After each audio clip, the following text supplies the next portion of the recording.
संत शिरोमणि आचार्य गुरुदेव विद्यासागर जी महाराज की बोले, वीर सागर महाराज की, परम पूज्य मुनि श्री विशाल सागर जी महाराज की, समस्त मुनि संघ की।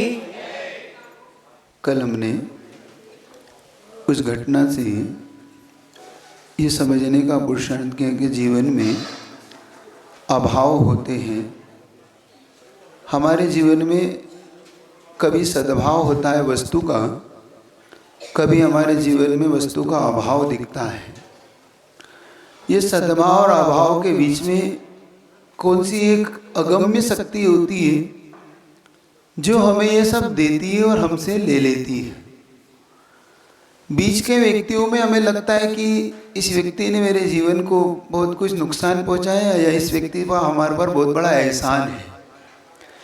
एहसान मानना तो फिर इसलिए अच्छा मानता हूँ कि ये मनुष्य के जीवन को और अच्छा बनाने वाला होता है, कि कृतज्ञता होती है, गुण होता है। लेकिन जब हमारा किसी पे अपकार का भाव आने लगता है कि इस व्यक्ति ने मेरा बहुत ज़्यादा अपकार किया, मेरे लिए अहित पहुँचाया, तब हमें ये जानना बहुत ज़रूरी हो जाता है कि इसके पीछे मुख्य कारण क्या था। क्या सद्भाव में किया हुआ कार्य हमें विशेष फलता है कि अभाव में भी जब हम करते हैं तो वो फलता है। थोड़ा आपको इस ओर ले चलता हूँ। कल आपसे एक मैंने साता वेदनी की चर्चा की थी। वेदनी की दो प्रकृतियों को जरा देखेंगे तो आपको ये समझ में आएगा कि हमारे जीवन में कौन सी चीजें होती है जो हमें विशेष तौर से ये कर्म लाता है। कर्म के बारे में थोड़ा सा और इसके गहराई को समझाने के लिए आपको एक चीज बता देता हूँ। मैंने एक अनुभाग की चर्चा और की थी। अनुभाग मतलब था शक्ति। किसी कर्म की शक्ति हमारे साथ कैसे काम करती है, वो अगम्य शक्ति जिसको हम कर्म कहते हैं।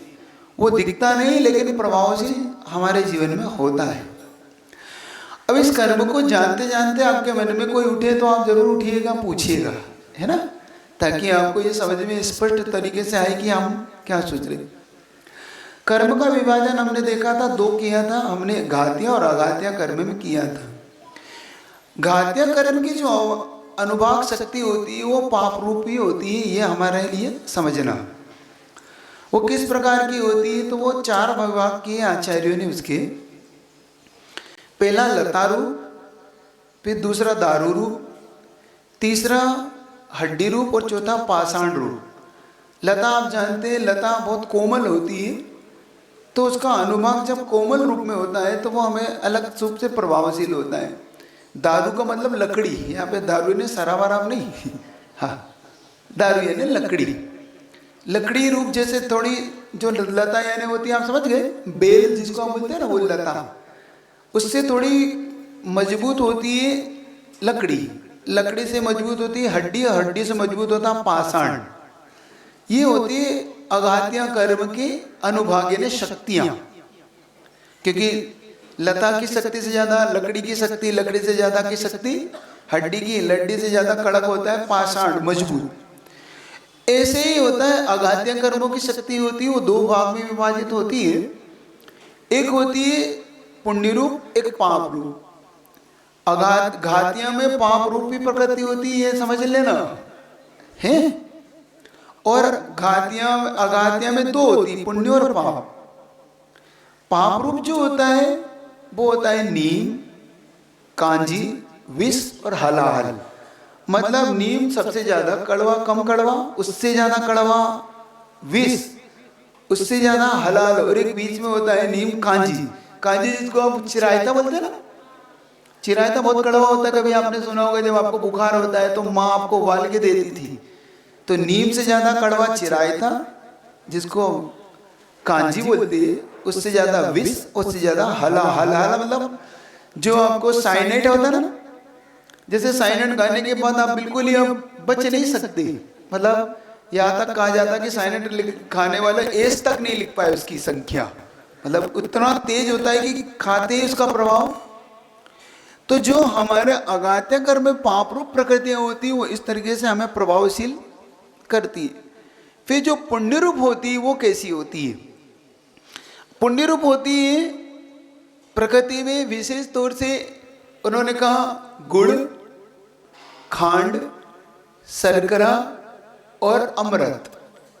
गुड़ मीठा, उससे मीठी खांड, खांड शक्कर के दो, शक्कर खांड नहीं होती, सुन रहे हो? खांड शक्कर से पहले का एक रूप होता है, उससे तो खांड शर्करा उससे ज्यादा मीठा होता है और सबसे ज्यादा अमृत रूप होता है। तो आपका जीवन सबसे ज्यादा प्रभावित होता है पुण्य और पाप से, विशेष तौर से। और पाप तो आपको पता ही है, घातियां पूरा पाप रूप ही है।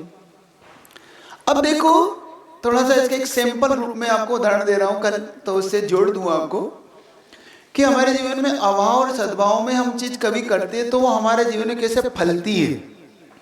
कल आपसे एक प्रश्न पूछ के मैंने छोड़ा था कि अभाव में दिया हुआ कोई वस्तु महत्वपूर्ण होती है कि सद्भाव में देना महत्वपूर्ण होती है?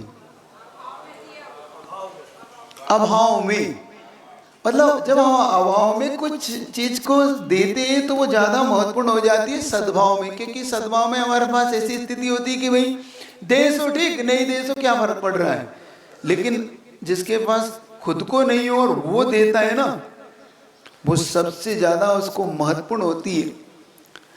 तो आपको एक कला सीखना है आज कि कर्म की प्रकृति के साथ साथ वो कला सीखना है कि हमें कब बोना है, कब हमें पाने की कला देने से सीखना है। एक प्राचीन घटना से आपको जोड़ देता हूं कि सद्भाव अभाव क्या होता है। आपने कभी चित्तौड़ का किला देखा है कभी? वहां के राजा किसका है नाम प्रसिद्ध है? महाराणा प्रताप। महाराणा प्रताप के जीवन का इतिहास आपको इसलिए जोड़ रहा हूँ क्योंकि वो अभी के, क्योंकि आपको प्राचीन इतिहास में ले जाता हूँ थोड़ा आपके मन में कम बैठता है, वो आपको लगता है ये तो ग्रंथ की घटना है, कई पुराण ग्रंथ है, आपको इतिहास से जोड़ रहा हूँ। महाराणा प्रताप के जीवन में एक बहुत बड़ी घटना हुई कि जब उनके दुश्मनों ने उन पर वार किया तो महाराणा प्रताप की गलती कहाँ हुई ये समझिए। एक चीज होती है अपनी शक्ति, एक होती है पर की शक्ति। अपनी शक्ति से कभी युद्ध नहीं जीता जाता, ये हम सबसे बड़ी गलती करते हैं। हमें दुश्मन की शक्ति का भी अनुमान होना चाहिए। अगर आपको कोई चीज से जीतना हो ना, तो कभी कभी व्यक्ति अपनी शक्ति को तो जानता है, लेकिन जो दुश्मन है उसकी शक्ति का अगर उसे अनुमान ना हो तो वो मात खाने में समय नहीं लगता। कभी चेस खेलते हैं तो कभी क्या करते हैं, आप सामने वाले को ज्यादा देखते हैं अपने से कि ये कैसी चाल चलेगा, इसकी शक्ति क्या है, इसके पास हाथी है, घोड़ा है, कहाँ खड़ा है। ऐसे ही महाराणा प्रताप की गलती क्या हुई, उसे अपनी शक्ति का तो अनुमान था लेकिन उसे दुश्मन की शक्ति का अनुमान नहीं था। ऐसे ही जीव को ये तो पता है कि मेरी आत्मा की शक्ति क्या है। क्या आपको कर्म की शक्ति पता है? आप कर्म की शक्ति जब तक नहीं जानोगे तब तक अपनी आत्मा की शक्ति को प्रकट नहीं कर पाओगे। आपके इस युद्ध में आप जीत नहीं पाओगे। सुन रहे हो, इस संसार से ऊपर से उठने का युद्ध लड़ रहे हैं अपन, सब लड़ रहे हैं कि नहीं? हम सब फाइट कर रहे हैं। जो चाहते हैं कि हमें वो शुद्ध आत्मा प्राप्त हो, जिसकी हमें अनंत सिद्धों की जो आराधना करते हैं, अरिहंत भगवान की आराधना करते हैं, किस लिए करते हैं हम? इसलिए करते हैं कि हमें भी वो प्राप्त हो। वंदे तद्गुण लब्धे। लेकिन जब तक आप उसकी दुश्मन की शक्ति को, मतलब कर्म की शक्ति को नहीं जान लोगे, तब तक आप इस युद्ध में विजयी नहीं होगे। तो आज उसको शक्ति को समझना है आपको। तो महाराणा प्रताप ने गलती क्या करी, उसने दुश्मन की शक्ति का अनुमान नहीं लगाया। और उस दुश्मन की शक्ति का जब अनुमान नहीं लगा तो उसे अपना राज्य हारना पड़ा। और युद्ध को हारना, जब हारा तो अपनी जान बचाने के लिए उसे जंगल जंगल भटकना पड़ा। राणा प्रताप, उनकी पत्नी और उसकी एक बेटी, ये तीनों जंगल में भटक रहे थे। और जब ये तीनों जंगल में भटक रहे थे तो एक समय ऐसी स्थिति आई कि इनको भोजन की भी दिक्कत हुई। कभी आपने पढ़ा घास की रोटी और राजकुमारी, ये कहानी कभी प्रसिद्ध है, मैं कभी बचपन में पढ़ी थी, उसका आज आपके सामने रख रहा हूं। हुआ क्या, महत्वपूर्ण चीज समझना। तो जब उसने देखा कि भाई रोटी है ही नहीं, तो उन्होंने घास की रोटी बनाई। अब घास की रोटी से आप ये घास मत समझिएगा, समझ रहे हो? अब गलती ये मत करना कि घास की रोटी, ये घास ये नहीं जो मतलब के जानवर खाते हैं, तिरंज खाते हैं, वो घास नहीं। घास के ऊपर एक धान आता है, एक धान होता, कभी आप देखना गोड़ से, वो एक बीज जैसा होता है, आपको दिखेगा, उसको बोलते हैं घास की रोटी। तो महाराणा प्रताप की जब पत्नी ने कहा कि देखो अपनी बेटी बहुत भूखी है, कुछ तो व्यवस्था बनाओ, उसने कहा मैं क्या करूं? उसने कहा अपन दोनों भूखे रहे तो ठीक है, लेकिन बच्चे की भूख हमसे देखी नहीं जाती। तब उसने क्या किया, तो उसने उस जंगल से जो घास थी उसके ऊपर का जो धान था वो निकाला और बनाया। लेकिन महाराणा प्रताप का एक नियम था कि जब तक वो किसी पात्र को दे ना दे, कि अगर मेरे दर पर कोई व्यक्ति आए तो उसको दान देकर ही मैं भोजन करूंगा, ये उसका नियम था। जब रोटी बनी तो 4 बनी। कितनी रोटी बनी? एक ने बेटी खा लेगी, भाई एक पति खा लेगा, एक मैं खा लूंगी, एक दान कर देंगे। ये उन्होंने उस भाव से किया। संयोग की बात थी कि जैसे ही उसने बेटी को रोटी दी बना के माँ ने, और एक बिल्ली आई, जंगली बिल्ली, और रोटी की बेटी की रोटी लेके निकल गई। अब बची 2 रोटी।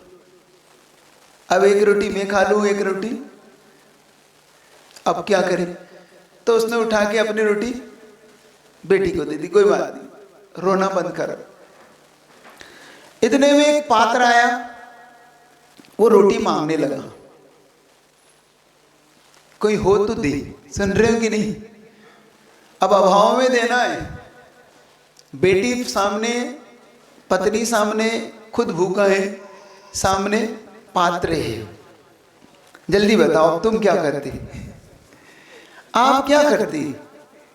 स्वयं खा लेते, पात्र को दे देते, बेटी का पेट भर लेते, या पात्र को मना कर देते? क्या करते आप लोग? झूठ मत बोलना, झूठ बोले कौवा काटे। झूठ मत बोलना, अंदर की बात बताना क्या करते? तुम उस फकीर के हाथ जोड़ लेते, बाबा हम ही भूखे, और कोई दर ढूंढो। तुम नहीं देते, दे भी नहीं सकते, क्योंकि बेटी भूखी, मैं भूखा हूं, मैं कहां से दे दूं? सुन रहे हो कि नहीं? नहीं देते। लेकिन महाराणा प्रताप कुछ अलग ही क्वालिटी के थे। उन्होंने सोचा कोई बात नहीं, पत्नी को इशारा किया, देखो हम दोनों भूखे नहीं जाए, लेकिन आज पात्र भूखा नहीं जाना चाहिए। आज पात्र दर से भूखा ना चला जाए। अगर पात्र दर से भूखा चला गया तो फिर मेरा लिया हुआ संकल्प टूट जाएगा। प्राण जाए पर प्रण ना जाए, और हमारी हालत क्या है? प्रण जाए पर प्राण ना जाए। हमारे कुछ विचित्र है कर्म की आज प्रकृति को पकड़ना। ये साता वेदनी और असाता वेदनी का उदय आज उसको आया था। अब इसमें पहले आपको कर्म से आपको बता दूं इसमें हुआ क्या था। असाता वेदनी का तीव्र इतना उदय आया महाराणा प्रताप को कि उसके जीवन में घर घर भटकना पड़ने की नींव आ गई। ऐसा संयोग है। और उसके जीवन में भोगांतराय कर्म का इतना तीव्र आया कि आज भोग की वस्तु उसके पास नहीं है। भोगांतराय का मतलब होता है एक समय जो भोगा जाए, जैसे कि अन्न है, पानी है, माला है, गंध है, ये भोग की सामग्री कहलाती है। इसमें जब अंतराय डलता है तो हमारे पास वो मिलती नहीं।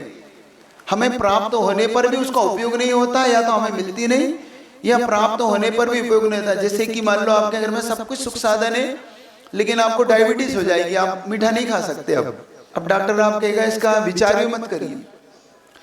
आप घी नहीं खा सकते, आपका कोलेस्ट्रॉल बढ़ा हुआ है, आपके पास सब है भोग सामग्री, पूरा परिवार बढ़िया खा रहा है, आप एक साथ बैठे हैं, लेकिन आपको कहा भाई सूप दीजिए इनको, बिना घी की रोटी दीजिए इनको, को मीठा दिखाना नहीं, थोड़ा आड़ में खाना सब लोग, भैया इनको नहीं दिखाना, है ना? ऐसे ही होता है ना, ऐसे ही होता है।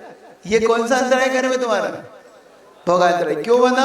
क्योंकि जब तुम्हारे पास था तो तुमने ऐसे फेंका था उस दिन, कल बताया था ना आपको थोड़ा, कि आपने ऐसा फेंक दिया, अरे क्या फर्क पड़ता है, नया लाओ ना, फेंको ना इसको, बेटा खा लो। नहीं, हम ये नहीं खाएंगे, हमें हटाओ, बहुत है अपने को। जब हम शादी पार्टी में गए तो क्या फर्क पड़ता है, एक टेस्ट किया और हमारी आदत क्या हो गई है, ये हो गई। और आपने इसको अपने जीवन में इतना ज्यादा महत्व दिया कि आप जब भोगांतर कर्म आपके उदय में आया तो याद रखना, दाने दाने को तरस जाते हो होने पर भी। और उपभोग किसे कहते हैं, उपभोग उसे कहते हैं जो हम बार बार भोगते हैं, जैसे गाड़ी है, कपड़ा है, मकान है, दुकान है, आपके आभूषण है, ये आपके उपभोग की सामग्री है। अब उपभोग अंतराय कर्म जब आपको उदय में आता है तो कैसे आता है, अब आपके घर में बढ़िया से बढ़िया गाड़ियां हैं, 4 व्हीलर सब कुछ है, लेकिन तुम सिर्फ किस में जाते हो, व्हील चेयर पे जाओगे या आप एम्बुलेंस, आपको घर की कोई गाड़ी नहीं मिलेगी, 4 व्हीलर में बैठ के नहीं जा सकते, लेट के तो जा सकते। ये उपभोग नाम कर्म का उदय है, समझ रहे हो कि नहीं। ऐसा ही महाराणा प्रताप ने कभी भोग नाम कर्म का उदय बांधा होगा, क्योंकि राजा रहे तो कभी होगा भाई क्या फर्क पड़ता है, फेंको इसको, हटाओ। ये जो भोग सामग्री का अंतराय बंधता है, अब उसके जीवन में अंतराय आया है, लेकिन वो क्षयोपशम कैसे होगा, वो युद्ध हारा है, आज अपनी शक्ति को इकट्ठी करने का भी उसके पास धन नहीं है, लेकिन जज्बा कितना है, इसमें भी वो देने का भाव रखता है। ये सबसे महत्वपूर्ण चीज है उसके लिए। खुद भूखे होने पर भी देने का भाव रखना, नहीं होने पर भी इतना जज्बा आता है, तब समझना कि कौन सा बीज बोता है। इसलिए कह रहा हूं कि सद्भाव में दिया हुआ नहीं, अभाव में देना सीखो। तुम रोते रहते हो, महाराज हमसे मांगते, हमारा बस है ही नहीं, हमारे पीछे पड़े रहते हैं, क्यों भाई, है ना। मेरे से बहुत लोग पूछते महाराज, सही बताओ महाराज आपको उपदेश किसको देना चाहिए, अमीरों को कि हम गरीबों को। हम गरीबों को पकड़ लेते हैं, उन अमीरों को दो महाराज जी, जिनके पास भरे पड़े हैं, जिनके खजाने भरे पड़े हैं, जिनके पास सब कुछ है महाराज। अब हमारे गरीब को भी लेते हो, ये रसीद काट दो, इनकी ये कर दो, और आप भी चलो वो कमेटी पीछे पड़े तो पड़े, महाराज लोग हमें ही देते रहते हैं, हमारी तरफ भी देखते रहते हैं, भाई ये दे रहा है कि नहीं दे रहा, ये क्या है, सही बताओ है कि नहीं। अच्छा तुम्हारा आता तो होगा ना, आता ना ये प्रश्न। अच्छा एक बताओ, तुम मुझसे क्या अपेक्षा रखते हो, बस मैं इतना जानना चाहता हूं आज। इसके बाद तुम जो कहोगे तो मैं करूंगा, नहीं तो अन्य से मैं आज से बिल्कुल बंद कर दूंगा। बस तुम्हारा लेना चाहता हूं, मैं तुम्हारा क्या हूं ये बता दो बस। तो गुरु का एक भक्त के प्रति क्या होता है, भाव क्या होना चाहिए। मैं तुम्हें गरीब देखूं कि अमीर, बस ये बता दो। तुम्हें मैं संपन्न देखूं कि गरीब से गरीब देखूं, बस तुम जो कहोगे मैं आज वो कर दूंगा। तुम जो कहोगे बस, संपन्न देखूं, आर्थिक रूप से संपन्न देखूं, मानसिक रूप से संपन्न देखूं, पारिवारिक रूप से संपन्न देखूं, मैं तुम्हें हमेशा सुखी देखूं। एक गुरु का भाव क्या होना चाहिए, होना चाहिए कि नहीं। तुम्हारा दुख दूर होना चाहिए, भाव होना चाहिए ना गुरु का। सच्चा गुरु तो ऐसे ही होगा कि चलने दो भाई, जो है सो इसका जाने, ये होना चाहिए। क्या होना चाहिए, होना चाहिए एक गुरु का अपने भक्त के, अपने शिष्य के प्रति यही भाव होगा कि मैं चाहे दुखी हूं लेकिन मेरा भक्त, मेरा शिष्य सुखी हो, ये भाव होना चाहिए, होना चाहिए। ये बात जब तक नहीं होगी वो सच्चा गुरु ही नहीं, वो अपना सुख नहीं, अपना सुख नहीं देखता गुरु। गुरु ये देखता है कि जिसने समर्पण किया है, जिसने सब कुछ सौंपा है, वो सुखी है कि नहीं। आप देख लो, उठा लो आचार्य जी को, उठा लो, गुरु जी का अपने दुख को कभी दुख देखते हो, कभी देखते हैं, कभी गुरु जी को देखना, कभी काया की फिक्र करते हो क्या। वो इतना हजारों किलोमीटर का विहार करके उन्होंने, गुरु जी ने अमरकंटक चले गए, डोंगरगढ़ चले गए, सिरपुर चले गए, फिर डोंगरगढ़ आ गए, क्या कहा उनको, क्या अच्छा भोजन नहीं मिल रहा था, क्या आहार नहीं मिल रहा था, उन्हें भक्त नहीं मिल रहे थे, सेवा करने वाले मिल रहे थे। मध्य प्रदेश में जहां रह रहे थे उन्हें क्या कमी थी ये बताया कभी आपको लगता है?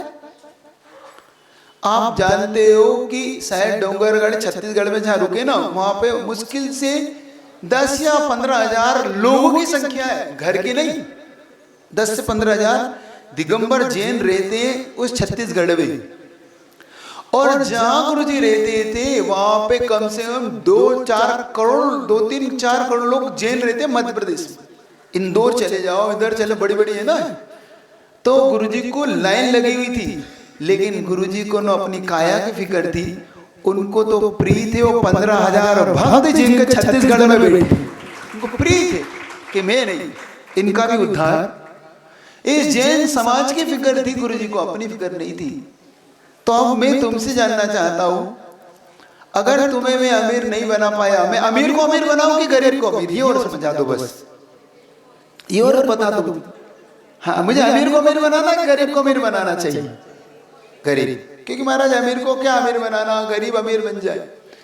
तो आज तुम्हें वो सूत्र दे रहा हूं, इस सूत्र को तुमने पकड़ लिया तो समझ लेना तुम्हारा मंतव्य और मेरा दिया हुआ और गुरु जी का दिया हुआ सूत्र हम पे बिल्कुल आशीर्वाद में फल जाएगा।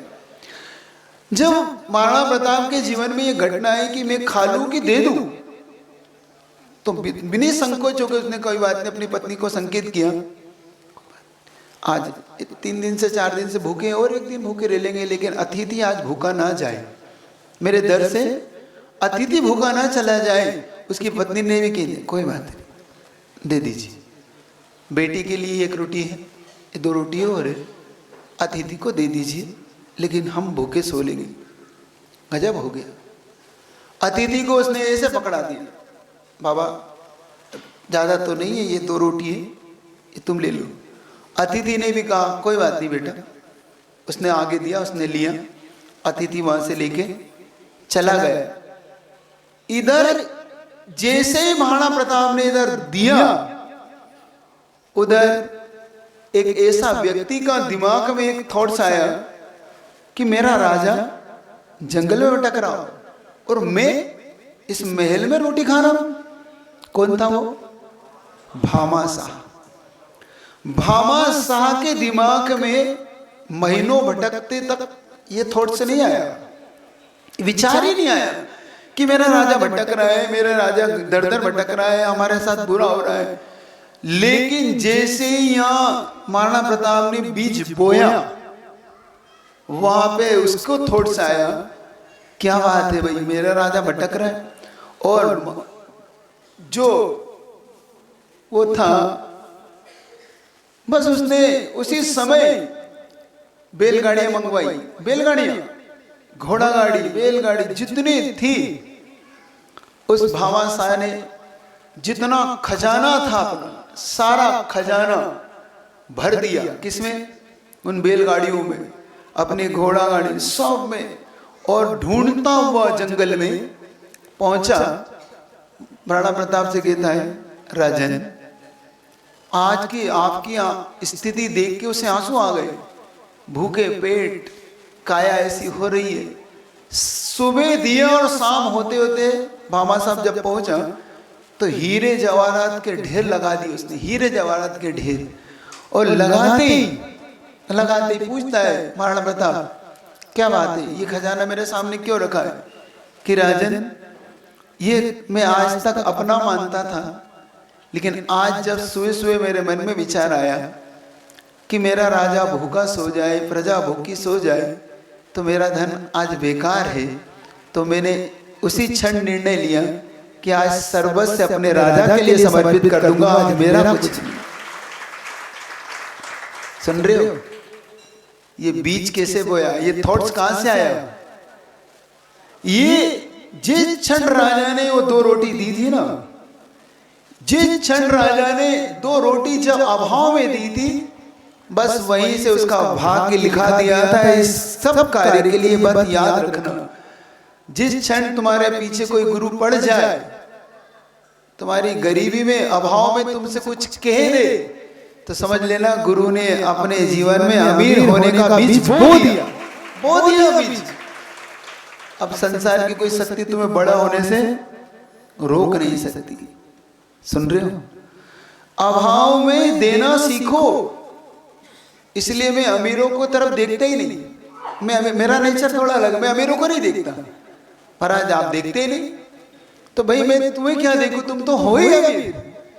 मैं गरीब को पकड़ता और गरीब कहता मेरे को पकड़ लिया। अब मैं सोचता हूं कि भाई इसे ऊपर उठाओ, अब ये उठना चाहे कैसे उठाओ। तो कभी कभी मैं जबरन उसे बीज बो दे दान, वो कहता मेरे पीछे पड़े। मैं कहा हाँ तेरे ही पीछे पड़ा। क्यों मेरे पीछे क्यों पड़े? कि मैं तुझे ही बड़ा बनाना चाहता हूँ, इसलिए मैं तेरे पीछे पड़ा। मैं तुझे देखना चाहता हूँ, तुझे बहुत ऊंचा देख। और ऐसा जीवन में मेरे साथ कई बार हुआ। मैं बहुत कभी कभी पीछे बढ़ जाता हूँ किसी के, तो गरीब तो पीछे भी डंडा लेकर चल क्यों नहीं देता महाराज मेरे पीछे। मैं क्या बस तुझे बना। और जब वो बन जाता है ना तो कहता है महाराज दिन बदल दी आपने मेरे, तो दिन बदल दी। बहुत लोग ऐसे 2-4 तो आते हैं मेरे पास कि महाराज जी आपने उस दिन नहीं दिलवाया होता तो मैं शायद चूक जाता।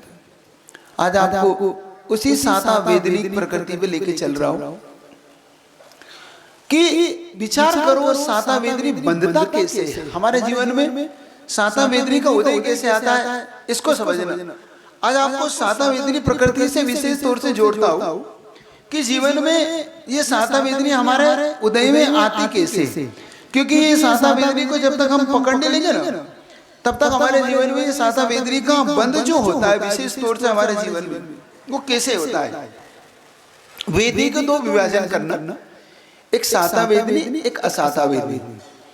असाता वेदनी आता है दुख शोक ताप आक्रंदन वध परिदेवनाथ। दुख का मतलब होता है विशेष तौर से जैसे हम दुख करते हैं, मान लो कोई कष्ट आया हमारे जीवन में। अब तुम जब तुम्हारे जीवन में कष्ट आता है तो तुम बहुत दुखी होने लगते हो, होते हो कि नहीं?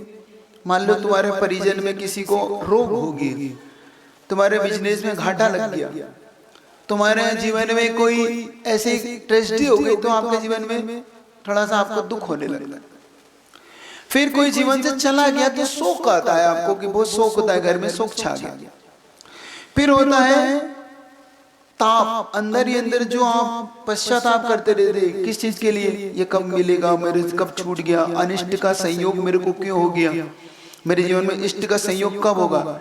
ये जो आपके जीवन में आर्त ध्यान आता है ये आपके जीवन में असाता वेदनी लाता है। तो मेरा आपसे कहना है जब जब जीवन में आपको ऐसी परिस्थिति आ जाए, मान लो अपना वाला कोई हमें धोखा दे जाए, मान लो कोई आपकी निंदा कर जाए, मान लो आपके जीवन में लॉस आ जाए, कभी बिजनेस में लॉस आ जाए, क्योंकि कोरोना काल में से बहुत से ट्रेजेडियां हुई है। कभी आपके जीवन में ऐसा दौर आ जाए, संकलेश भाव हो जाए, तो विशेष तौर से आज इस कर्म प्रकृति को पकड़ना, आप असाता वेदनी की ओर जा रहे हो। किसकी ओर जा रहे हो? मुख से बोल लो, असाता वेदनी। अब ये असाता आपको कभी भी इससे उबार नहीं पाएगी, कभी नहीं उबारेगी। आप सोच रहे हो कि ये मेरा मित्र मुझे धोखा दे रहा है, आप ये सोच रहे हो कि अपने वाले ही मेरे जमीन जायदाद हड़प रहे हैं, मेरी जायदाद ले ली। आपके बहुत सारे प्रश्न होते हैं, महाराज परिवार ने मुझे धोखा दिया, मेरे भाई ने मुझे धोखा दिया, पिता ने मुझे मेरी जायदाद नहीं दी, मेरे मित्र ने मुझे धोखा दिया। तो इसका आप उत्तर सुनिए, आपके जीवन में क्यों घटता है, क्यों आती है सब ये विशेष तौर से असाता वेदनी के कारण आती है। जब जब हमारे जीवन में असाता वेदनी प्रकृति उदय में आएगी तब तब वो विशेष तौर से हमें दुखी बनाएगी, संकलेश भाव लाएगी। तो क्या करें, ऐसे में क्या करें महाराज? कल किसी ने प्रश्न किया था शाम को कि महाराज संकट जब आते हैं तो हमें क्या करना, क्या समाधान है? मैंने एक बात कही थी, उनसे आपसे भी कहता हूं। अंधेरा जब गहरा होता है तो तारे बहुत चमकीले होते हैं। अंधेरा जब गहरा होता है तो तारे बहुत चमकीले होते हैं। संकट जब गहरा हो तो समझना किस्मत बहुत चमकीली है।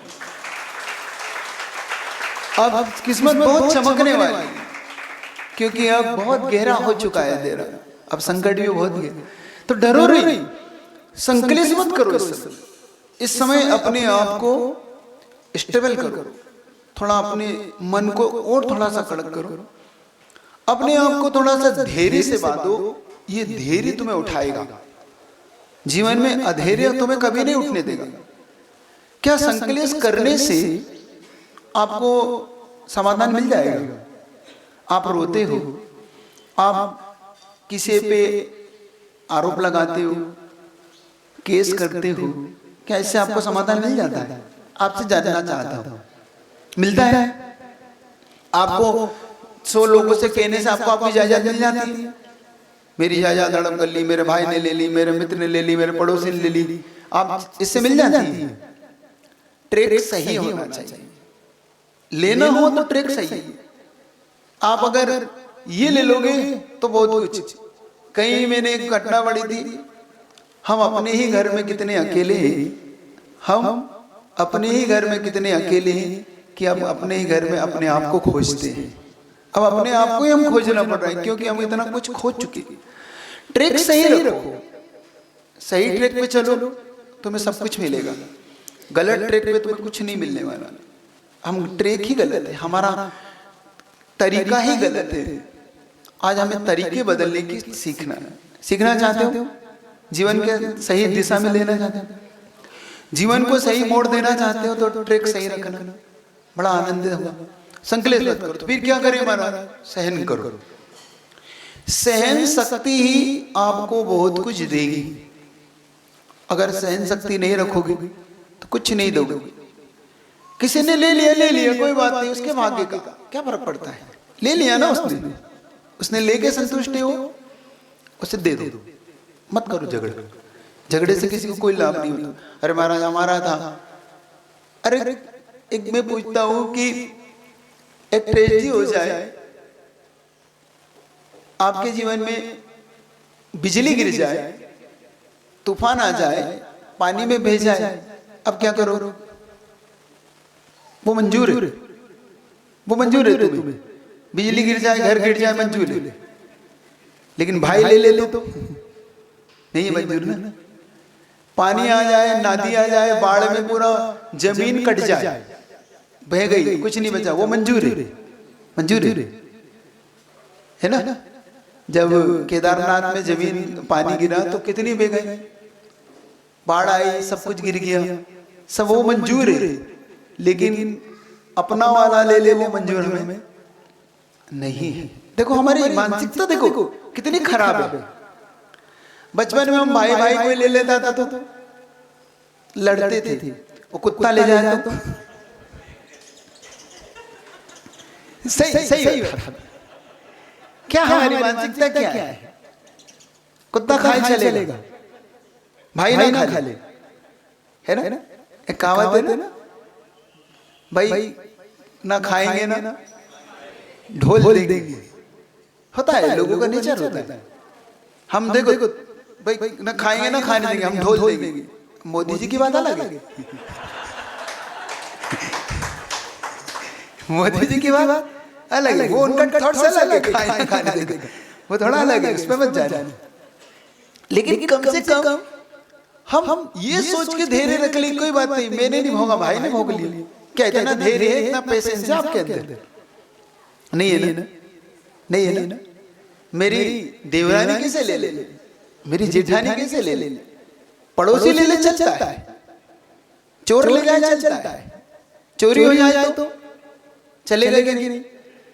मैंने कई बार देखा, एक बार एक व्यक्ति का घर में से चोरी हो गई, तो मैंने कहा भाई चोरी हो गई तुम्हारी, तो मैंने कहा रिपोर्ट लिखा दी। नहीं महाराज रिपोर्ट कहाँ से? क्यों महाराज हिसाब कहाँ से रिपोर्ट लिखाऊंगा? मैंने कहा तुम्हें बनते वो चलता है, लेकिन देवरानी ने एक अंगूठी ले ली तो नहीं चलता महाराज, उंगली काट लूंगी। अंगूठी तो कितने हम कितना हमारा विचारधारा, किस विचारधारा में जी रहे, सुन रहे हो कि नहीं? आज इस विचारधारा को बदलना। मैं तुम्हें वो सिखाना चाहता हूँ कि नहीं, जीवन में संतोष भाव। अब साता में तरीके से बनता है, इसको देखना। असाता वेदनी, अब तुमने दुख किया, शोक किया, ताप किया, आक्रंदन किया, रोने लगे मान लो, आक्रंदन मतलब रोना, और ऐसा रोना कि हम स्वयं रो और दूसरों को भी रुला दें, है ना। वध यानी किसी को दुख पहुंचाना, उसे ये वध। अब इससे विपरीत होता है साता वेदनी का वध। अब साता वेदनी क्या होता है? साता वेदनी वो होता है जो हमें सुख की सामग्रियों को हमारे साथ कनेक्टिविटी करता है, जोड़ता है, हमें देता है। असाता हमसे ले लेता है, साता हमें देता है। तो हमें साता वेदनी के मुख्य कारण क्या है? अब देखो, एक होता है भूत व्यक्त्यानुकंपा दान, पहला सूत्र। भूत यानी जीव मात्र, अनुकंपा यानी उन पर अनुकंपा करना, और व्रती यानी जो व्रती लोग होते हैं, जैसे कि महाव्रती हुए, जैसे कि देश व्रती हुए, इनको देना अनुकंपा का भाव, इन पे अनुकंपा नहीं करना, इन पे दान। अब दो चीजें यहाँ पे, अनुकंपा शब्द और दान शब्द। भूत वृत्त्यानुकंपा दान, सूत्र को अभी कम ले रहा हूं, इतना ही ले रहा हूं। भूत यानी होता है जीव मात्र, और व्रती ये दो, जीव और जीव में दो फैकल्टी, एक असंयमी, एक व्रती, और एक होता है दान शब्द, एक होता है अनुकंपा। अनुकंपा मतलब जो दया खाना, तरस खाना आप करते ना, जैसे भिखारी हुआ, इन पे तो आप करते अनुकंपा, और व्रती को देते हैं दान। व्रती पे अनुकंपा करने का भाव मत करना भाई, हाँ, क्योंकि मान लो कल से कोई मुनि मना लिख ले, बेचारे इन पे मैं अनुकंपा ना करूं तो क्या होगा इनका, है ना, है ना, ऐसे ही ना। क्या आता है तुम्हारे बारे में? मैं बता दूं, संसार में तुम्हें बहुत से भिक्षु मिलेंगे, बहुत भिक्षु मिलेंगे, बहुत भिक्षु मिलेंगे, लेकिन एक जैन शासन का एक ऐसा भिक्षु है जो तुम्हारी नाक रगड़ा भी कर तुम्हारे घर नहीं जाता।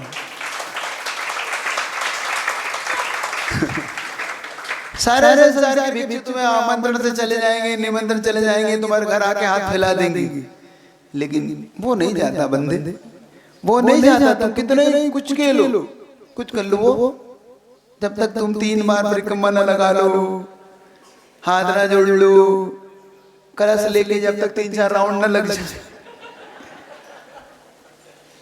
एक श्रीफल, कोई विशेष तौर से जब श्रीफल लाता है तो समझ जाता बंदा कहाँ है, किस ट्रैक पे आता है, तुम्हारी सब समझ आने लगती, क्योंकि ये 2 चावल चढ़ाने वाला भी बंदा नहीं है, आज श्रीफल चढ़ा रहा, कोई गरज है भट्टी की, इस भाई की कोई गरज है।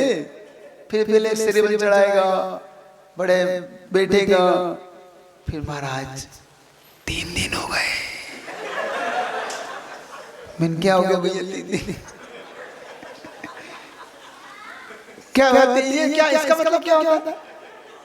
अब मैं समझ नहीं हूँ क्या भाई 3 दिन क्या हो गया भाई 3 दिन से, समझो क्या क्या आप बताएं कि 3 दिन का मतलब क्या हुआ? आहा, तो 3 दिन से परेशान है, मैं तेरे लिए 3 महीने से परेशान हूं तुम।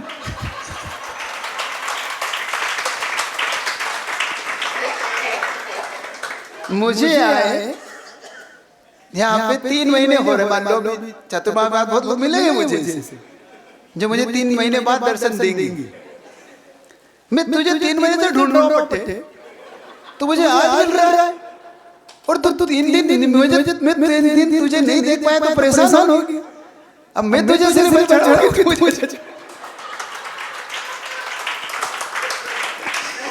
कौन किसको चढ़ाए? सरलेगे कि नहीं? अब बताओ, सही बताओ, गड़बड़ कहाँ है? कहाँ गड़बड़ हो रही है? अब नहीं चढ़ाए तो भी आफत है भाई। बाबा जी को मनाए कैसे? मनाए तो मनाए कैसे? ये मानेंगे कैसे? तो व्रती को हमेशा दान देने का भाव। कल की घटना आपको बताऊं कि जब मैं कल घटना को थोड़ा सा आगे बढ़ा दूं, अकृत पुण्य की घटना को भी आपको लेके चलता हूं ताकि आप उससे भी जुड़े रहे। अकृत पुण्य के जीवन में हुआ क्या? जैसे आज सद्भाव भाव में दान दिया ना, उसके जीवन में देखना उसने दान कैसे दिया। जब अकृत पुण्य की माँ ने कहा कि बेटा खीर बनाइए आज, अपन मुनि महाराज को आहार दान देंगे और फिर आहार करेंगे, तो उस बेटे ने मान लिया। उसने कहा कि अगर माँ ने कहा तो कोई बात नहीं, आज माँ ने कहा तो मुझे दान दे देना। और जब सूरत नाम के मुनि महाराज निकले, जो 1 महीने से उपास था, जिनका 1 महीने का उपास करके निकले थे। संयोग की बात देखना कि वो 1 महीने का उपास करते थे, 1 महीने का उपास करके बाद आहार करते, फिर 1 महीने आहार कर उपास करते थे। उस बेटे का भाग्य आज ही जगना था, वरना ये संयोग नहीं मिलता। कभी कभी भाग्य आपके दर पे खटखटाता है, अगर हम नहीं जगे ना तो समझ लेना हमारा भाग्य अब नहीं जगने वाला। उस बेटे ने आज अगर बात नहीं मानी होती और मान लो आज खीर नहीं बनी होती तो कुछ नहीं दे सकते थे। वो क्या देते वो, गरीब व्यक्ति क्या देता। लेकिन माँ ने खीर बनाई, उस बेटे ने मान लिया। और जब वो सूरत नाम के मुनि महाराज निकले और माँ ने कहा कि बेटा कोई महाराज आए तो ध्यान रखना, मैं पानी भरने जा रही हूँ। पानी भरने के लिए माँ गई, महाराज दिखे, वो बेटा तो ज्यादा अनजान तो ज्ञान सा नहीं, वो दौड़ा महाराज से कहने लगा कि महाराज चलिए ना घर। माँ ने खीर बनाई। माँ ने देखो, जिनको ज्ञान नहीं होता ना, या तो वो पार हो जाते हैं, जो बिल्कुल ज्ञानवान हो वो पार हो जाते हैं।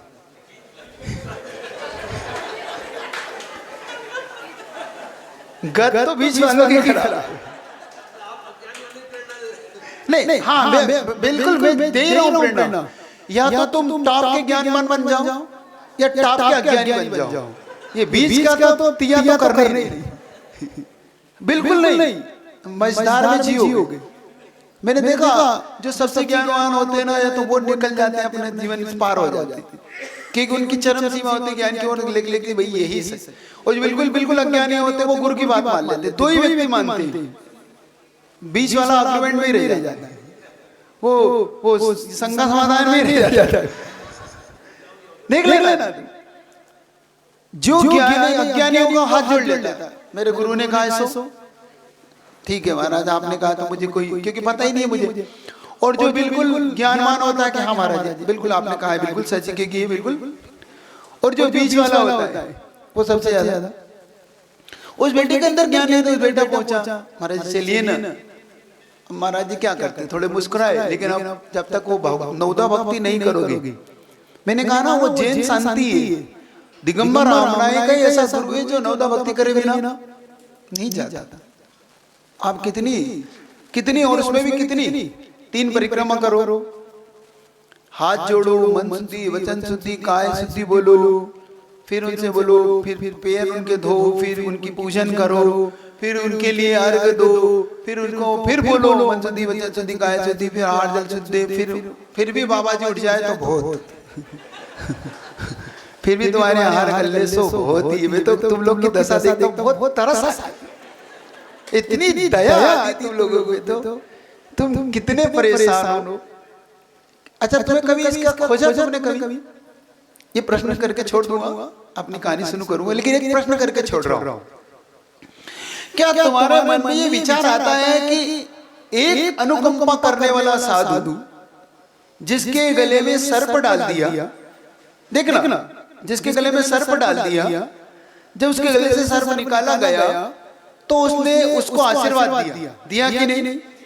आपको घटना पता है ना राजा श्रेणी की, कि राजा श्रेणी ने यशोधर महाराज के गले में सर्प डाला, फिर वो सर्प निकाला, तो यशोधर महाराज ने कहा क्या है तूने मेरे सर्प डाला, ऐसा कहा क्या? उन्होंने क्या दिया? नमोस्तु किया तो, और चेला ने भी किया तो। लेकिन वही यशोधर मुनि महाराज अगर श्रेणी के घर पे जाएं और श्रेणी उनके चरण ना धोए तो क्या वो हार कर लेंगे? पाद प्रक्षालन करेंगे बिना? वो कह रहा है कि महाराज मेरी समझ में ये नहीं आ रहा कि मैंने जब सांप डाला तब तो आपने बहुत अनुकंपा दिखाई, मुझे आशीर्वाद दिया, आज मैं चरण धोना भूल गया तो आप हार क्यों नहीं कर रहे? क्या आपको अभिमान है आपके मुनि बनने का? क्या है? भाई आप करुणावान हो, दयावान हो, दया के सागर हो। आपने तो सुना है कि आप अपने शत्रु को भी माफ कर देते हो, तो भक्त को माफ नहीं कर सकते क्यों भाई? जब मैं शत्रु को माफ कर सकता हूं तो अपने भक्त को माफ कर सकता हूं कि नहीं? तो मेरे भक्त से गलती हो गई, उसने मेरे चरण नहीं धोए, तो मुझे हार कर लेना था कि नहीं? गड़बड़े तुम्हारी कहानी समझ में नहीं आती? जब मैंने एक शत्रु को माफ कर दिया तो उसको माफ कर देता, हार कर लेता, तो मुझे हार पैर धोके आया था कि तुम वहां दोनों कोई गंदे थे पैर, धोखे में आया था। और क्या दिक्कत थी महाराज? बाद में कह देता भाई पैर धो ले और ले गंदे।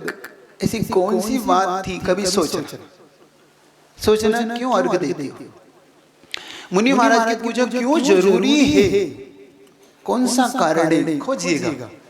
प्रश्न करके छोड़ रहा हूं ताकि आपकी कहानी ब्रेक ना हो। सोचना, कल उत्तर पूछूंगा, कल आपसे इसके उत्तर लूंगा। किस उत्तर लूंगा? क्यों मुनि महाराज के पैर चौके में ही धोए जाते, बाकी का तो आप धो चाहे नहीं धो, कोई फर्क नहीं पड़ता। उनको अर्घ देना क्यों जरूरी है? आखिर ऐसा कौन सा कारण होता है उनके अर्घ देते? ऐसा कौन सा कारण होता है कि तुम मुनि महाराज को ही ढूंढते हो, किसी भिखारी को नहीं देते? एक मुनि महाराज को ही हार देते। और एक और जगह में एक और सबसे ज्वलंत प्रश्न पूछूंगा तुमसे कल, उसका भी उत्तर खोजना। क्या हम टिफिन दे के पेट नहीं भर सकते थे? कितना काम व्यवस्थित हो जाता अगर भगवान महावीर ये कह देते कि लफड़ा मत पड़ो, चक्कर में मत पड़ो, सीधा एक टिफिन लो, संत निवास में रखो, हमारा आपको दिखे जब हार कर लेना, हमारा पीछा छोड़ो, हम जॉब पे जाना है, दुकान खोलना, तुम्हारे चक्कर में 12 बज जाती, 1 बजे हम करते हैं, पत्नी इतना चिल्लाती है, उसकी सिर दर्द है, ये और खोजना उसका। तुम्हारे अंदर की पीड़ा बता रहा हूं तो बोलते भले नहीं हो, है कि नहीं तुम्हारे अंदर? तुम्हारा अंदर कितना दिमाग खराब होता है जिस दिन महाराज नहीं आए। तुम 6 बजे से लगते हो, 10 बजे महाराज आए तो सही बताओ, खुश होते हो कि दुख होते हो? क्यों दुखी होते हो? तो क्यों ना ये सिस्टम कर दिया जाए कि टिफिन भेज दिया जाए। ये 3-4 उत्तर कल पूछूंगा, ठीक है? तो जब वो बेटे ने महाराज से कहा, महाराज ने उसकी बात पे ज्यादा ध्यान नहीं दिया, महाराज आगे बढ़ने लगे। अब बेटा देखता है कि भाई घर भी आ गया और महाराज फिर भी हम नहीं आ रहे, तो फिर बेटे ने अब क्या करे? अब बेटे को कुछ समझ में नहीं आया, और जब कुछ समझ में नहीं आता है तो मैंने कहा ना, अज्ञानी जीव पार लगा लेता अपने नारी। उसने आओ देखा ना ताओ महाराज के दोनों पैर पकड़ लिए। उसने कहा महाराज अब तो नहीं जाने दूंगा, क्योंकि भाई आप नहीं आओगे तो मेरी ये समस्या खड़ी होगी, माँ मुझे कहेगी कि बेटा। अब उसने कहा कि और पैर पकड़े, महाराज कह रहे छोड़। अब महाराज कुछ कह भी नहीं पा रहे, 1 महीने का उपवास, अब पैर भी इतनी ताकत नहीं कि भाई झटका देके छुड़ा ले। अब वो बेटे ने पैर पकड़ रखे हैं। अब माँ उधर से पानी लेके आई, भरा कलश सिर पे रखा हुआ है। माँ ने देखा कि बेटे ने पेट पकड़ रखे, तो माँ ने कहा कि नहीं ऐसे नहीं करते बेटा, पैर छोड़ो, नवदा भक्ति से पड़गान करते। और माँ ने वहीं खड़े होके, हे स्वामी अत्रो, वो भी दया के सागर, वो भी खड़े हो गए। इतने करुणावान महाराज, उस बेटे का वो विनय टाल नहीं पाए। उस माँ का पुण्य इतना तेज। और जैसे वो मुनि महाराज की उसने 3 परिक्रमा दी, महाराज को ले गई। सारा गांव आश्चर्य कर रहा है, ये क्या खिलाएगी? ये ले तो गई है, क्या देगी? रूखा सूखा भी नहीं होगा इसके घर में। और 1 महीने के उपवास के मुनि महाराज को इसने पड़गा लिया, क्या देगी? इसके पास क्या होगा? लेकिन एक बात ध्यान रखो, हमें लगता है कि हम उसको अपने भाग्य का खिला रहे हैं, भूल जाते हैं हो सकता है तुम उसके भाग्य का खा रहे हो। हमें लगता है कि हम अपने भाग्य का उसे खिला रहे हैं, हम ये भूल जाते हैं कि कहीं उसके भाग्य का हम तो नहीं खा रहे। ये घर में याद रखना, इस थॉट्स को याद रखना। कभी गलती मत करना जीवन में, ये गलती कभी मत करना कि मैं उसे खिला रहा हूँ। ये हो सकता है कि तुम उसके भाग्य का खा रहे हो, वो तो निमित्त बन के तुम्हारे जीवन में आया है, पुण्य से आता है। ऐसे जीव बहुत होते जिनके भाग्य का लोग खाते। आप देखना, जिनके घर में ऐसे जन्म जाते बेटे, उनके दिन बदल जाते, उनके दिन नीचे से ऊपर पहुंच जाते हैं, उनकी गरीबियां मिट जाती है। ऐसे जीव उनके घर में आ जाते हैं। कभी मत सोचो कि अपन किसके भाग्य का खा रहे हैं। कौन तिर्यंच भी तुम्हारे घर में है तो हो सकता है उस तिर्यंच के भाग्य से तुम्हारे घर में आ रहा हो। होता कभी कभी गाय हैं, ऐसे जीव जंतु पल जाते हैं अपने घरों में, उनके पुण्य से भी जीवन में आपका बहुत सारी ग्रोथ हो जाती है। हम पकड़ नहीं पाते, हमें लगता है कि इसके जीवन में। वो मुनि महाराज के भाग्य से आज देखो कितने लोग खाएंगे। जो लोग ये कह रहे हैं कि ये क्या खिलाएगी, उन मुनि महाराज के पुण्य से कितने लोग भोजन करेंगे, क्योंकि उनके पास 2 रिद्धियां थी, अक्षीण महालय, अक्षीण महानस। अक्षीण महालय का मतलब होता है जहां महाराज बैठ जाए, करोड़ों लोग वहां बैठ जाए तो जगह छोटी नहीं पड़ती। और अक्षीण मानस का मतलब होता है जहां मुनि महाराज के आहार हो जाए वहां पूरा नगर भी भोजन कर जाए तो भोजन कम नहीं पड़ता, कभी कम नहीं पड़ता। तो ये मत सोचो कि कौन व्यक्ति है, गरीब है, अमीर है, ये तो देखने ही नहीं। बहुत से लोग एक प्रश्न करते हैं, उसका भी उत्तर आज देता हूं।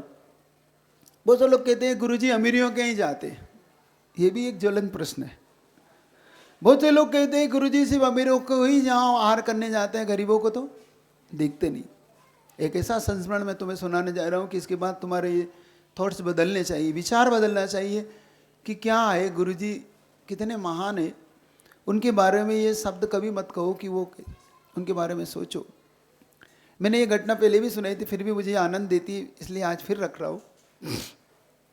ये घंटा जब गुरुजी अमरकंटक से चले तो पेंडा रोड पहुंचे। पेंडा रोड पहुंचे तो बड़े बड़े लोग वहाँ पे थे जिन्होंने दान दिया था। उनके मन में भाव था कि आज तो गुरुजी हमारे यहाँ आएंगे। लेकिन पता नहीं कौन सी सबरी होती है कि जो ऐसे राम का इंतजार करती रहती है। ऐसी महान सबरियाँ भी होती हैं जो कभी अपने राम का इंतजार करती हैं। 3-3 हजार वर्ष तक इंतजार किया सबरी ने। तो अगर हम 3 दिन भी इंतजार करें तो रोते क्यों है? ऐसी भी है, ऐसी भी होती है जिसने 3000 वर्ष इंतजार किया राम का। हम अपने राम को बुलाना चाहते हैं तो फिर इंतजार करना होता है। और जब इंतजार, मैं कहता हूँ मिलन की घड़ी से ज़्यादा इंतजार का आनंद होता है कि नहीं? मिलने पर तो वह आनंद समाप्त हो जाता है, लेकिन जो इंतजार में आनंद होता है, वो महिला इंतजार कर रही थी कभी वर्षों से, क्योंकि आचार्य से बहुत बार पेंडर आए चले गए। तो वो महिला इंतजार कर रही थी और हमेशा एक ही भावना आती थी कि मेरे घर कब मेरे राम आएंगे, कब मेरे गुरुदेव आएंगे, आचार्य श्री कब आएंगे। वो उसके पति से कहती थी कि अपन भी नौदा भक्ति करें, चौका लगाए। उसका पति समझाता था, अरे गुरुजी कहाँ आएंगे, अपन गरीब लोग हैं, हमारा घर मंदिर से 1 किलोमीटर दूर है और ऐसे में हमारे घर। अच्छा, स्थिति भी उनकी बहुत ज़्यादा अच्छी नहीं थी। वो न्यून फैमिली की थे, भाई सुबह शाम खा लिया, अपना कमा लिया, खा लिया। बर्तन भी इतने नहीं कि बहुत ज़्यादा अपन आहार दान कर लें, सामग्री भी इतनी ज़्यादा नहीं कि हम खूब सारी चीज़ बना लें। तो उसने अपनी पत्नी से कहा कि देख अपने पास बर्तन भी नहीं, सामग्री भी इतनी नहीं है, क्यों तू इतने कर रही है, और गुरुजी को आना है नहीं तो क्यों इतना सारा। तो उसने कहा नहीं, मुझे अपने गुरु पे विश्वास है, इतनी बार पुरुषार्थ किया, एक बार और पुरुषार्थ करने में क्या है। अब जब महिला हट पकड़ ले तो उसने हट पकड़ लिया। उसने कहा कि नहीं, एक बार मेरा कहना है और मानो। अब उसने कहा कि अब तू नहीं मान रही तो चल लगा, लेकिन शर्त इतनी, मैं पड़गाने नहीं जाऊंगा, अपने घर ही आएंगे तो अपन शांति से पड़गान करेंगे। तो उसने कहा चलो तुम इतना तो करो। वो पड़ोसी से 2-4 बर्तनों को मांग के उसने पूरा व्यवस्थित किया, आहार पानी सब व्यवस्थित किया। और ये 2-3-4 लोग पड़ोस के भी आके इकट्ठे होकर उन्होंने चौका लगा। वो अपने दर पे खड़े हो गए। इधर बड़े लोग लाइन में लगे हुए जिन्होंने बड़े बड़ा दान दिया, जो बड़े बड़े दान देने के लिए तैयार हैं कि बस एक बार गुरुजी आ जाएं तो हम दान आज देंगे। और उन्हें विश्वास भी था कि गुरुजी आएंगे कहीं नहीं। अब किसी को ये पता नहीं था कि गुरुजी इस तरफ भी जा सकते, क्योंकि उनको पता था कि इधर तो आहार दान है ही नहीं। और गुरुजी मंदिर से निकले और गुरुजी उस और बड़े चले जिस और लोगों को विश्वास नहीं था। लोगों ने कहा कि आचार्य श्री उधर नहीं है, कोई नहीं है, आचार्य श्री इधर चलिए। तो गुरुजी ने ना इधर देखा उन्होंने कहा भाई ये तो इधर बहुत सारे लोग पढ़ा रहे हैं, फिर भी उधर बढ़ गए। थोड़े कदम और बढ़े, लोगों को लगा कि भाई आचार्य श्री इधर क्या बढ़ रहे हैं, इधर है ही नहीं। लेकिन आचार्य श्री तो ऐसे गुरुजी है, न जाने क्यों एक दूर से सबरी की आत्मा के भाव को पकड़ लिया उन्होंने, बहुत दूर से। और दूर से वो दिखा, वो पढ़ा, वो पति एकदम से, अरे गुरुजी इस तरह, उसे विश्वास नहीं हो रहा था। उसने गुरुजी को आता हुआ देखा, दोनों पति पत्नी खड़े, तीसरे वो जो पास में थे वो खड़े हुए। उन्होंने अपना अतुर तिष्ठो बोलना शुरू किया और गुरुजी मुस्कुराते उसके जाकर सामने जाके खड़े हो। वो टूटी फूटी सी छप्पर वाली कुटिया जिसमें पानी भी छूता हो, ऐसी वो कुटिया में गुरुजी ने प्रवेश किया। गुरुजी को पार्टी पे बिठाया। अब वो जल से नहीं धो रही थी, वो नेत्रों के आंसू से गुरुजी के चरण में तब आंसू टपक रहे दोनों पति पत्नी के। गुरुजी मुस्कुरा रहे हैं, देख रहे हैं उनकी पूजा की। उन्होंने निवेदन किया, गुरुजी खड़े हुए। आर शुरू हुआ, उधर से बारिश शुरू हो गई और कुटिया चूने लगी, पानी टपकने लगा। इधर से पानी टपक रहा, इधर से पानी टपक रहा। और संयोग की बात, जहाँ गुरुजी खड़ा हुआ एक बूंद भी पानी नहीं गिर रहा, एक बूंद। गुरुजी देख रहे हैं। गुरुजी ने हाथ अच्छे से किए। उस दिन किसी को आने नहीं दिया कि नहीं ये देगा। आज तीनों चारों उन्होंने खूब अच्छे से हाथ दान किया। और गुरुजी जब वहां पहुंचे, और गुरुजी वहां पहुंचने के बाद एक बात गुरुजी ने इतनी गजब की कही। गुरुजी कहते हैं, आज मैं जहाँ हार करने गया था, वहां का जब मैंने दृश्य देखा तो आज पानी ऊपर से भी टपक रहा था और भीतर से भी टपक रहा था। आज पानी तो आंखों में आंसू, ये कहलाता है अभाव में दान। समझना इस बात कितना गहरा। जब उस माँ ने उन मुनि महाराज को बिठा लिया पदगान करके आना दान के लिए, आंसू से, माँ को आंसू आ रहे हैं, बेटा देख रहा है माँ रो रही है, बेटा सोच रहा है माँ को क्या हुआ है। कल इसकी चर्चा आगे बढ़ाऊंगा, 4 प्रश्नों की चिंता। यहां से साता वेदनी कैसे बंधता है, कैसे इस जीव को भोगों की सामग्री मिली है, इस चीज को समझना। आपके जीवन में जो परिवर्तन आएगा, आपके जीवन में किसी और को देख के परिवर्तन नहीं आएगा, आपका जीवन यहां से बदलेगा। यहां से आपको ये पता पड़ेगा कि जीवन में परिवर्तन कैसे आते हैं, कैसे लोग बड़े बन जाते हैं। हम सिर्फ उनको देख के या तो जलते ईर्ष्या करते हैं या उनके बारे में बुरे विचार लाते हैं। ये विचार बुरे लाने से किसी का बड़प्पन नहीं आता। तो यहां से कल अपन समझेंगे कि इस बेटे ने कैसे दान दिया, इस माँ ने कौन सा वो विचार किया ना, जिस विचार के कारण ये बेटा आगे जाके क्या बना। गजब की घटना है ये। आगम की इतनी परमाणुओं की इतनी जबरदस्त घटना है कि मैं इसे हर जगह लेता हूँ, हर जगह रखता हूँ इस बात को, और इसको समझने का पुरुषार्थ करना।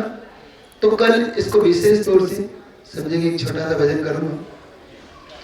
जो हो सो हो, जो है सो है, हमको क्या, हमको क्या, हमको क्या। जो हो जो है हमको क्या, जन्म सुनिश्चित मरण सुनिश्चित, जन्म मरण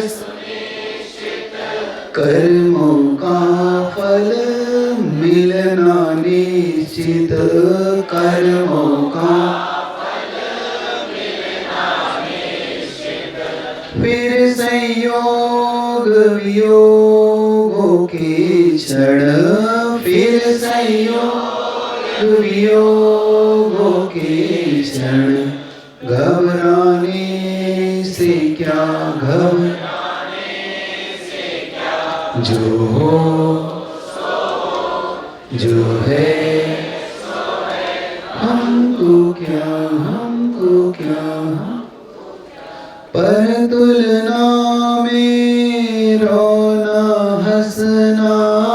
पर तुलना सुखी दुखी यूं पल पल होना सुखी दुखी चेतन को इन क्षणिकाओं में चेतन को इन क्षणिकाओं में आखिर मिलता है क्या आखिर जो हो जो है हमको क्या पत्नी दौलत बेटी भाई पत्नी दौलत बेटी भाई कर्म फलों की है परछाई कर्म फलों की है परछाई पकड़न को दौड़े परछाई पकड़न को दौड़े तू पाएगा क्या तू पाएगा क्या जो हो जो है हमको क्या भाव मुक्त कर कर्म फलों से भाव मुक्त कर कर्म फलों से बन साक्षी लख ज्ञान बलों से बन साक्षी लख ज्ञान बलों से चेतन का परिणाम नहीं जो चेतन का परिणाम नहीं जो उन भावों से क्या उन भावों से क्या जो हो जो है हमको क्या इतने रखता हूं। तो कल प्रश्न के उत्तर खोज के लाएंगे ना देंगे कि नहीं देंगे